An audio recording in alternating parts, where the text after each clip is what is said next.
La première fois que je l'ai vue, allongée là, une simple ombre de plus dans la grisaille de la ville, j'ai senti quelque chose en moi se briser à jamais. Ce n'était pas seulement la pitié qu'on ressent pour un SDF, un sans domicile fixe, parmi tant d'autres qui peuplent tristement les trottoirs de Saint-Denis à la nuit tombée. C'était la reconnaissance, la douleur aiguë de l'évidence. C'était un vendredi soir de novembre, une de ces nuits où le froid, le vrai, vous glace jusqu'aux os malgré le lourd blouson. J'étais sorti du bus, les mains encore tremblantes d'une longue journée. Je m'appelle Jean-Pierre Dubois, j'ai 72 ans, et tout ce que je voulais, c'était retrouver mon 2 pièces, me préparer un bon café bien chaud, et m'affaler un peu avant de dormir. Je n'attendais rien d'extraordinaire sur ces quelques centaines de mètres qui me séparaient de chez moi, dans cette banlieue où les drames sont silencieux. Mais cette nuit-là, le destin, ou Dieu, avait d'autres projets. Je l'ai aperçu de loin, une forme recroquevillée, tassée contre un mur, entre 2 cartons humides. Elle ne bougeait pas, elle ne parlait pas, elle ne tendait pas la main.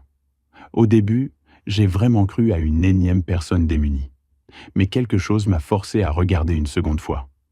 Je ne saurais dire si c'était sa longue chevelure foncée qui me semblait étrangement familière, ou la façon dont elle tenait ses bras serrés contre sa poitrine, exactement comme elle le faisait quand elle était petite et qu'elle avait froid. Je me suis approché lentement. Mon cœur battait si fort que je l'entendais résonner dans mes oreilles, une percussion sourde dans le silence de la rue. À moins de 2 mètres, mon monde a basculé. C'était ma fille. Ma petite Clara, mon sang, allongée dans la rue, comme si elle n'avait plus aucune valeur. Mon Dieu, ai-je chuchoté, sentant mes jambes me lâcher. Clara, ma puce, qu'est-ce que tu fais là? Je me suis agenouillé à côté d'elle, même si mes genoux ont hurlé à la maladresse de mes mouvements. Son visage était maculé de poussière et de larmes séchées. Sa peau était froide, ses lèvres gercées par le vent. Ses vêtements étaient déchirés, usés. Une de ses baskets n'était pas la sienne, elle semblait bien trop grande, et l'autre n'était qu'une semelle en lambeaux. J'ai posé ma main sur son épaule, le geste d'une infinie prudence.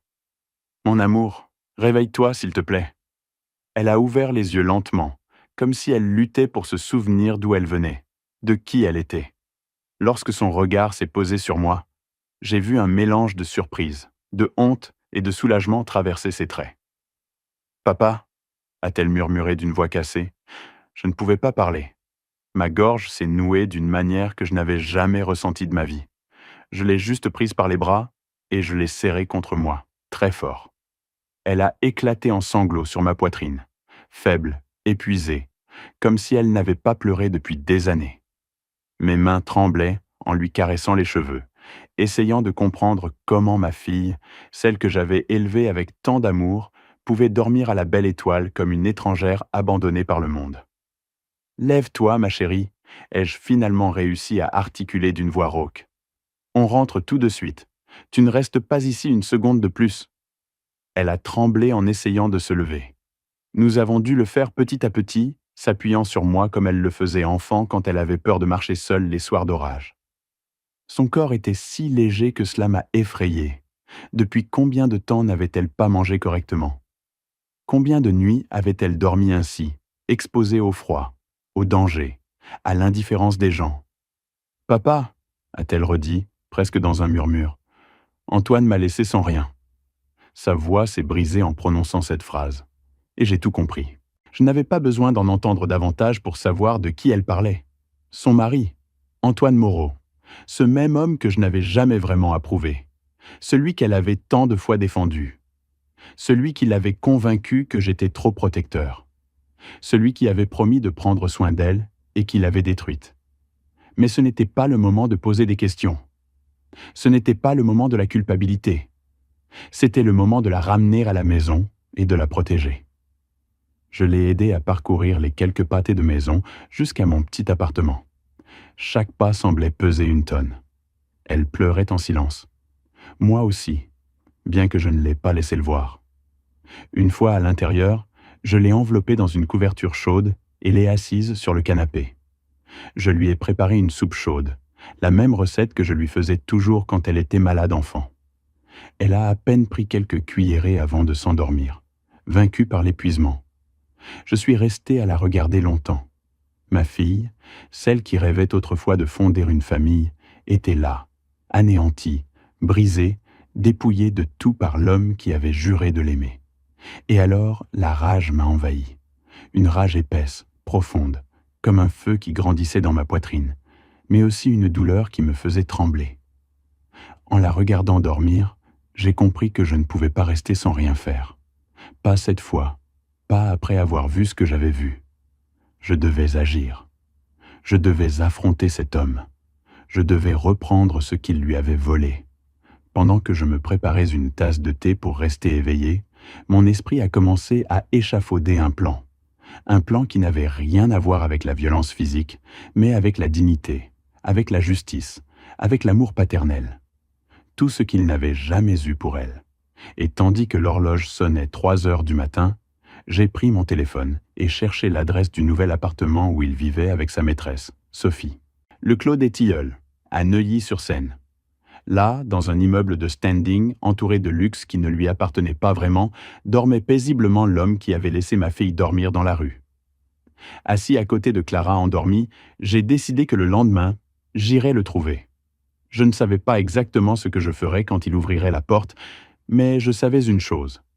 Jamais de sa vie, il n'oublierait ce qui était sur le point d'arriver. Au réveil, il était presque 9 heures du matin. J'avais dormi sur la chaise de la salle à manger, la tête posée sur mes bras. Je ne me souvenais pas à quel moment le sommeil m'avait rattrapé, mais je me souvenais de chaque détail de ce que j'avais vu la veille au soir. Ma fille était toujours là, recroquevillée sur le canapé, enveloppée dans la couverture que j'avais mise sur elle. Sa respiration douce, mais son visage toujours marqué par la fatigue. Je me suis approché lentement et l'ai observé. Cette fragilité que je voyais dans son expression ne correspondait pas à la réalité qu'elle avait vécue. Et tandis que je la regardais dormir, une pensée m'a frappé avec la force d'un marteau. Clara avait été absente de ma vie depuis 2 ans, et je n'aurais jamais pu imaginer qu'elle en était arrivée là. Cela m'a fait mal. Cela m'a transpercé. J'ai fait du café en silence pour ne pas la réveiller. Mais 10 minutes plus tard à peine, je l'ai entendue bouger. Elle s'est redressée lentement, comme si son corps était encore trop lourd. Quand elle a ouvert les yeux et m'a vu, elle a souri. Mais c'était un sourire brisé, comme si elle luttait pour se souvenir comment faire. « Bonjour, papa », a-t-elle murmuré. Je me suis approché et me suis assis à côté d'elle. Je ne voulais pas la brusquer, mais je savais qu'elle devait parler. Elle le savait aussi. « Tu veux manger quelque chose ?» ai-je demandé pour lui donner du temps. Elle a secoué la tête. « Non, j'ai juste besoin de te raconter ce qui s'est passé. » J'ai pris une profonde inspiration et j'ai hoché la tête. « Je suis là, ma puce. Dis-moi tout. N'aie pas peur. » Elle a serré ses mains l'une contre l'autre, tremblant légèrement. Ses yeux regardaient vers le bas, évitant les miens. Et puis, elle a commencé. « Papa, il a vendu la maison sans me dire un mot. » Clara a commencé à trembler. Je l'ai appris quand les nouveaux propriétaires y sont arrivés avec l'acte notarié et l'huissier de justice, et m'ont demandé de partir. La maison valait environ 350 000 €, une somme qu'il a empochée seul. Il vivait déjà avec Sophie, et je n'avais nulle part où aller. J'ai senti une vague de chaleur me traverser la poitrine, de la pure fureur, une indignation absolue. « Mais comment a-t-il pu te faire ça ?» ai-je réussi à articuler difficilement. Elle a secoué la tête. « Parce qu'il a toujours été comme ça, papa. J'ai juste tout caché pour que tu ne souffres pas. Il me manipulait.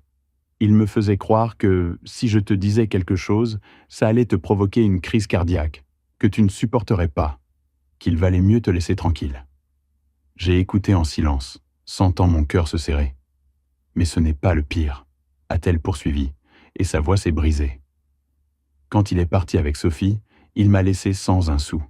J'ai trouvé quelques missions d'intérim par-ci, par-là, payées au SMIC, mais ce n'était pas suffisant pour quoi que ce soit. J'ai dormi chez des amis, puis dans des hôtels bas de gamme, et j'ai fini à la rue. Je n'en pouvais plus.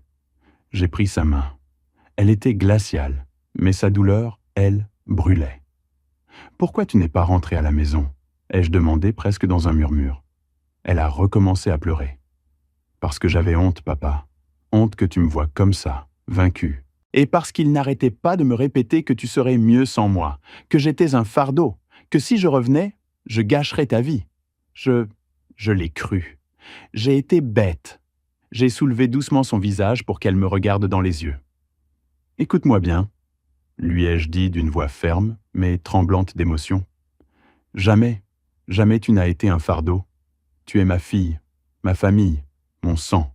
J'aurais traversé le monde pour t'aider. Comment as-tu pu penser que je serais mieux sans toi? Elle s'est effondrée. Ses pleurs ont inondé la pièce. Sa douleur se mêlait à mon impuissance. Je l'ai serrée dans mes bras tandis que son corps tremblait. « Je suis désolé, papa », a-t-elle répété encore et encore. « Je suis désolé. »« Tu n'as pas à t'excuser, ma chérie, » ai-je répondu, lui caressant les cheveux. « Tu n'as rien fait de mal. Tu as été victime d'un homme sans âme. Mais maintenant, tu es ici avec moi, et tu ne passeras plus jamais une seule nuit dans la rue. Je te le jure. » Elle est restée longtemps serrée contre moi. Lorsqu'elle s'est finalement calmée, elle a pris une profonde inspiration et a ajouté « Il vit au Clos des Tilleuls avec Sophie. Ils attendent un enfant. C'est pour ça qu'il a vendu la maison si vite. Il voulait l'argent pour sa nouvelle vie. » Cette phrase m'a transpercé la poitrine comme une balle. Cet homme misérable avait donc échangé ma fille contre une femme plus jeune et une vie plus confortable, sans remords, sans culpabilité, sans merci. Je me suis levé du canapé et j'ai commencé à marcher dans le salon, incapable de contrôler la rage qui bouillonnait dans mes veines. « Papa, qu'est-ce que tu vas faire ?»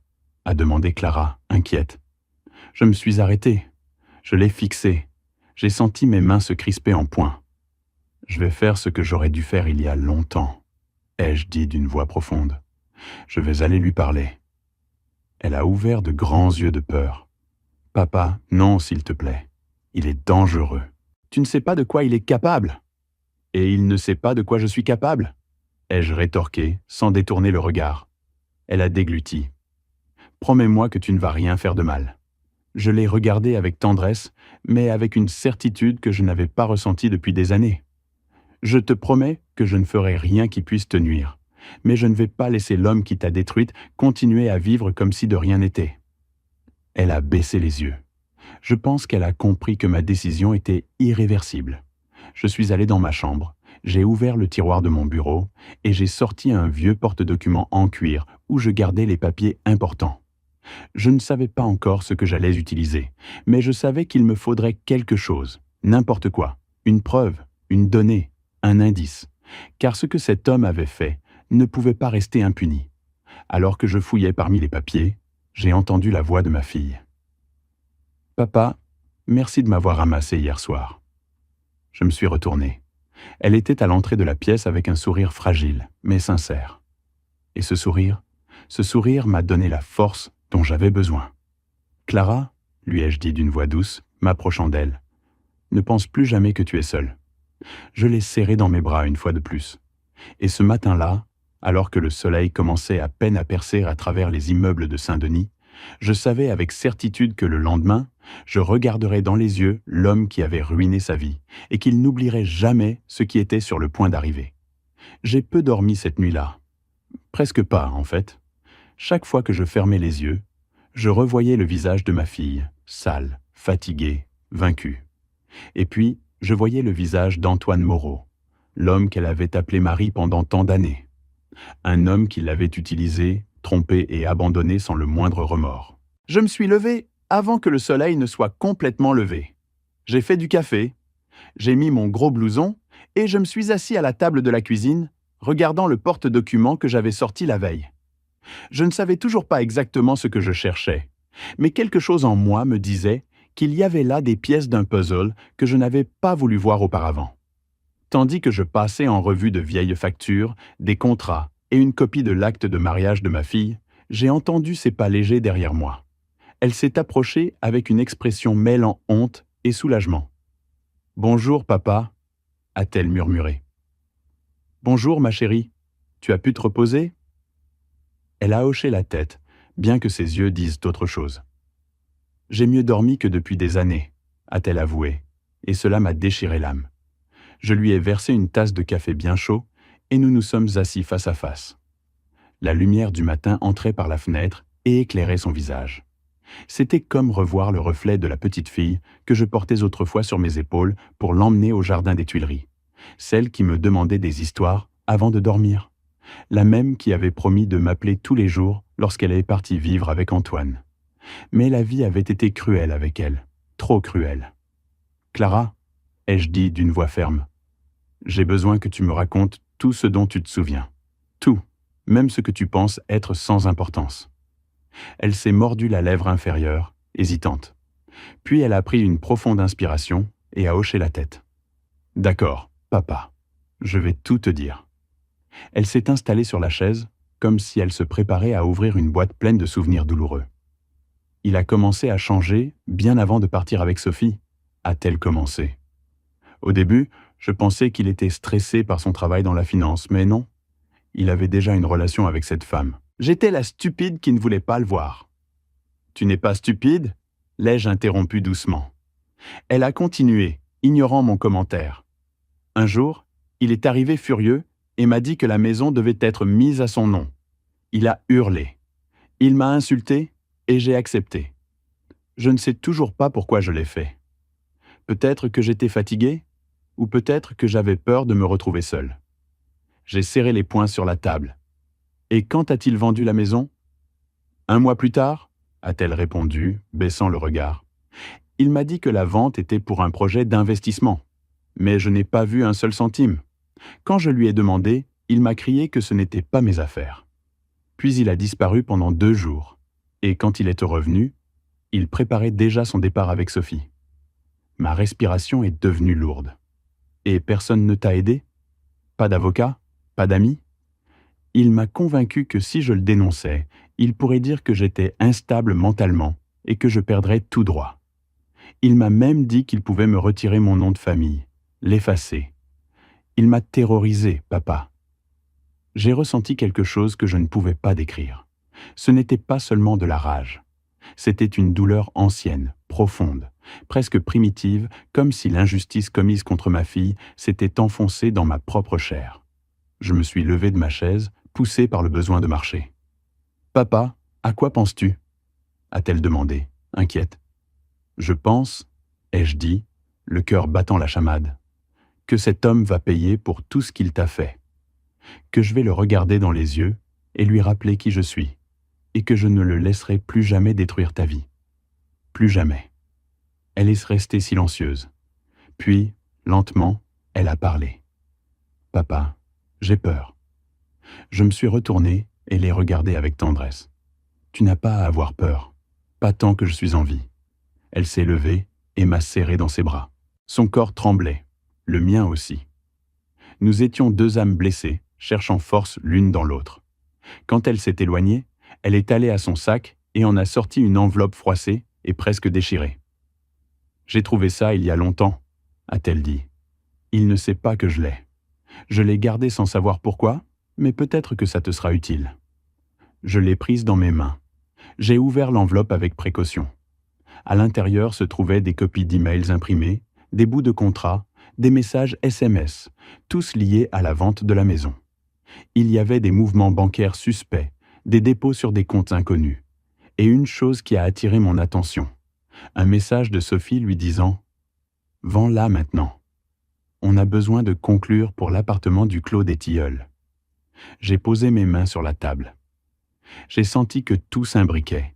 Chaque pièce, chaque tromperie, chaque mensonge. Cet homme n'avait pas seulement abandonné ma fille. Il ne l'avait pas seulement manipulée. Il ne l'avait pas seulement laissée à la rue. Il l'avait escroquée. Il l'avait dépouillée de tout ce qui était à elle. Et par-dessus le marché, il avait utilisé cet argent pour bâtir sa nouvelle vie. J'ai été debout pendant une longue minute, les yeux fixés sur ces papiers. C'était le début de mon chemin. C'était mon arme.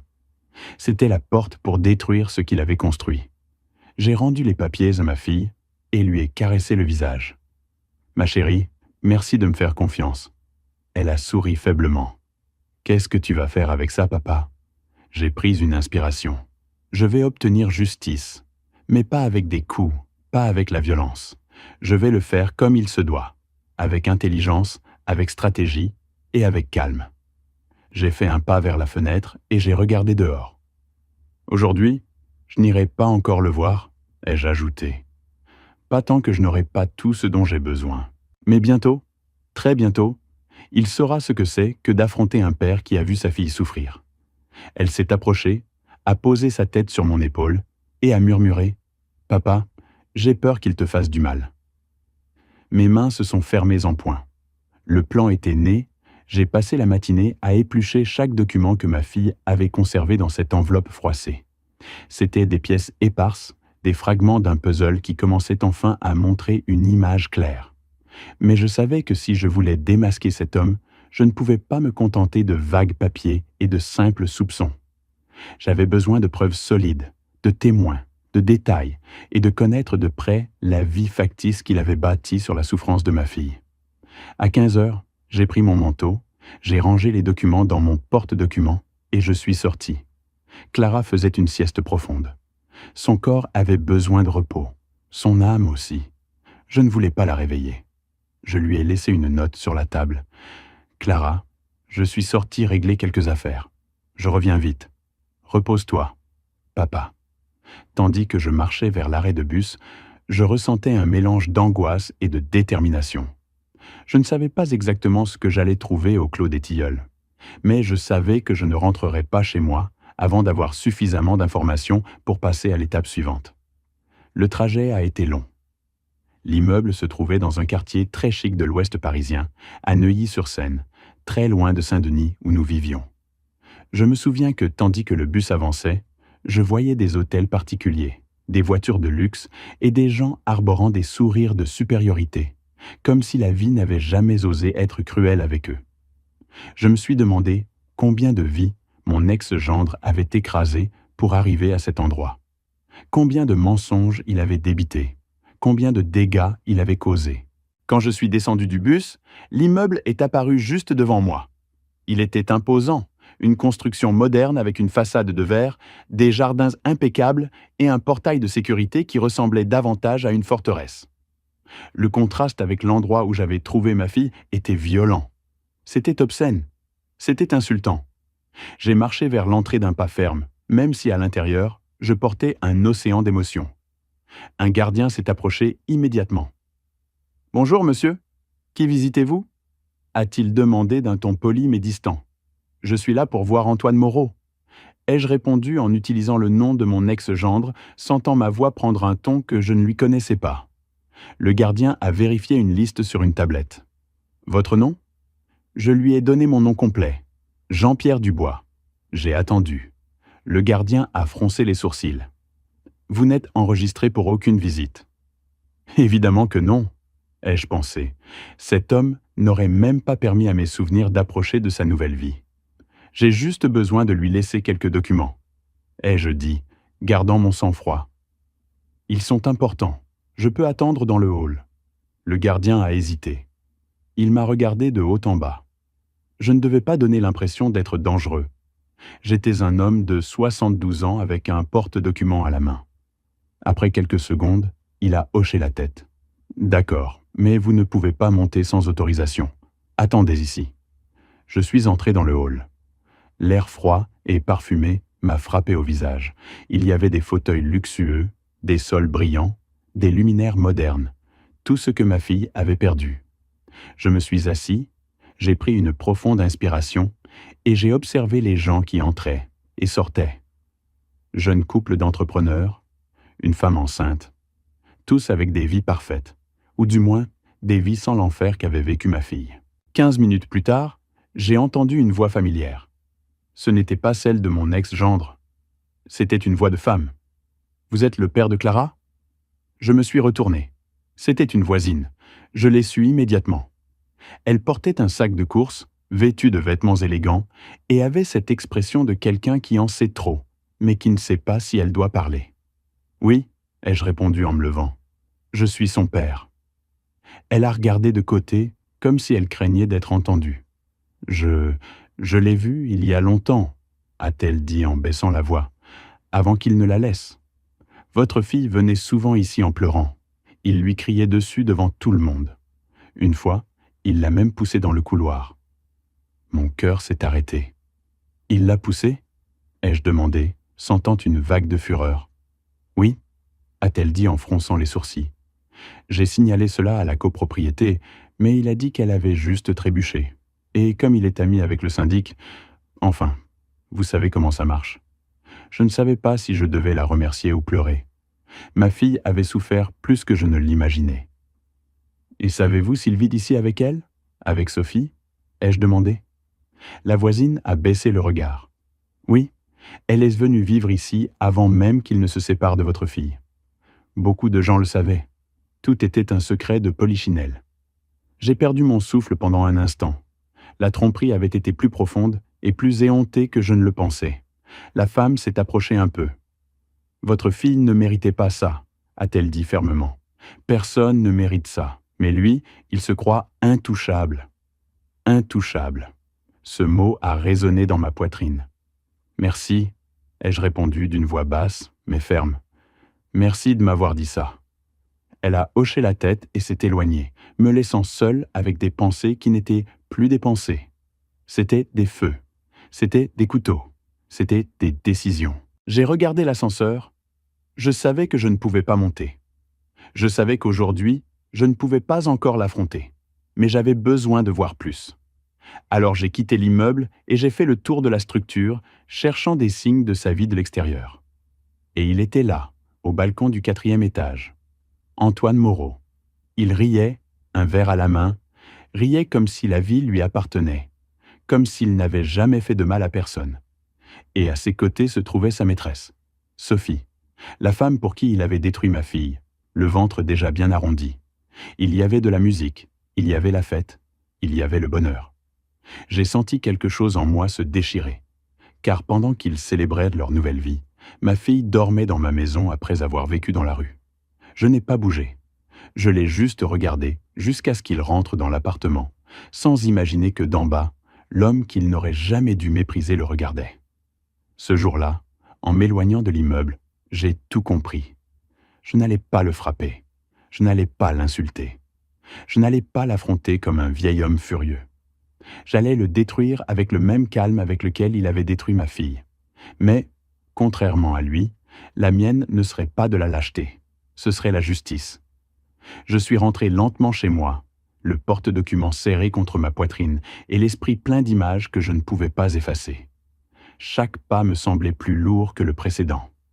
L'écho des rires que j'avais entendus sur ce balcon continuait de marteler ma tête. Quand je suis arrivé, le soleil se couchait. La maison était silencieuse. Mais ce silence n'était pas vide. C'était le silence de la paix dont ma fille avait besoin. Je me suis approché du canapé. Cette fois, elle était réveillée, fixant la fenêtre comme si elle essayait de comprendre à quel moment sa vie s'était brisée. « Clara », ai-je dit doucement. Elle a tourné la tête et a souri, mais ce sourire faisait mal. C'était un sourire de gratitude, assombri par la tristesse. « Papa, te revoilà !» Je me suis assis à côté d'elle.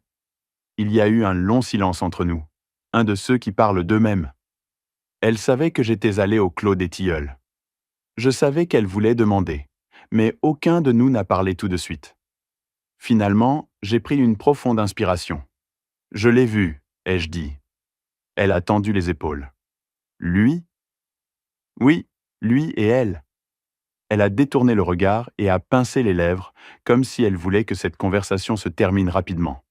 Je ne la blâmais pas. Revivre cette douleur, c'était comme rouvrir une plaie fraîchement refermée. « Ils ont l'air heureux », ai-je ajouté sans émotion, comme si les mots n'avaient pas de propriétaire. Elle a fermé les yeux un instant. « Je le savais », a-t-elle murmuré, « mais ça fait mal quand même. » J'ai pris sa main et je l'ai serrée. « Ma chérie, tu ne mérites pas de porter cette honte. Tu ne mérites pas de porter ces saletés sur ton dos. Il ne t'a pas détruite parce que tu étais faible. Il t'a détruite parce que tu es bonne. Et les bonnes personnes font parfois confiance à la mauvaise personne. » Ses yeux se sont remplis de larmes, mais elle n'a pas pleuré. Elle est restée immobile, écoutant. « Je ne veux pas te venger par colère, » ai-je continué. « Je veux le faire parce qu'il te doit.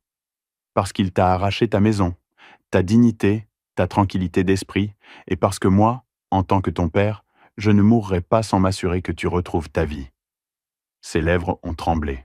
« Papa, s'il te plaît, ne fais rien qui te mette en danger. »« Je ne le ferai pas, » ai-je répondu fermement. Je ne suis plus un jeune homme impulsif et je n'ai pas besoin de lui crier dessus ou de le toucher pour le détruire. Ce que je vais le faire bien. Je vais le faire comme un homme qui a vécu assez longtemps pour savoir que la justice est plus puissante que la rage.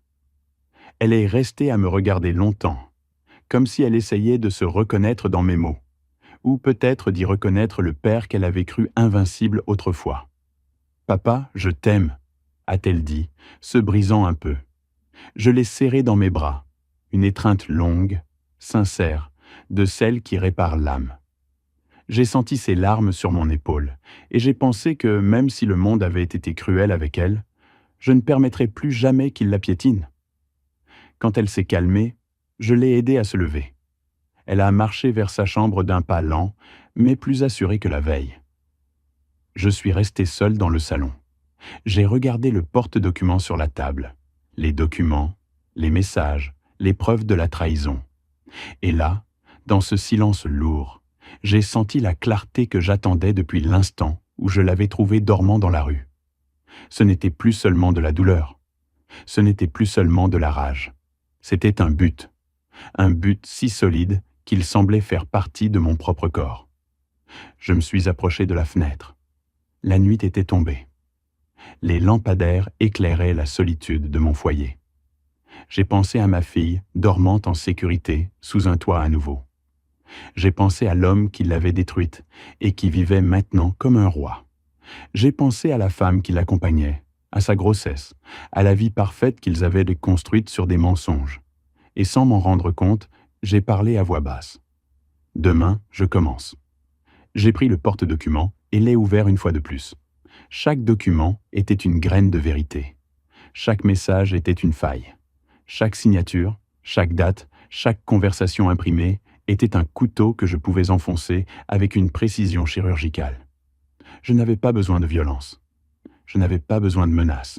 Je n'avais pas besoin de risquer ma liberté ou mon intégrité. J'avais juste besoin d'organiser tout cela. Et là, j'ai su ce que je devais faire. J'ai commencé à classer les papiers par date, puis par type, puis par pertinence légale. J'ai sorti un vieux carnet que je gardais dans un tiroir, celui où j'inscrivais les dépenses de la maison et les anniversaires. Ce jour-là, ce carnet est devenu mon arme. J'y ai tracé les premières lignes du plan. Un plan lent, un plan froid, un plan impossible à arrêter une fois lancé. Mon ex-gendre avait un point faible, un qu'il n'avait pas remarqué jusqu'à ce moment. Sophie ne savait pas que la maison qu'il avait vendue appartenait à ma fille. Elle ne savait pas qu'elle avait été achetée grâce à leurs efforts mutuels. Et par-dessus tout, elle ne savait pas qu'il avait commis une fraude en mettant la propriété à son nom par la manipulation émotionnelle et les menaces. Les murs de cet appartement luxueux du Clos des Tilleuls étaient bâtis sur un secret que seul moi pouvais détruire. J'ai fermé le porte-document. J'ai respiré profondément.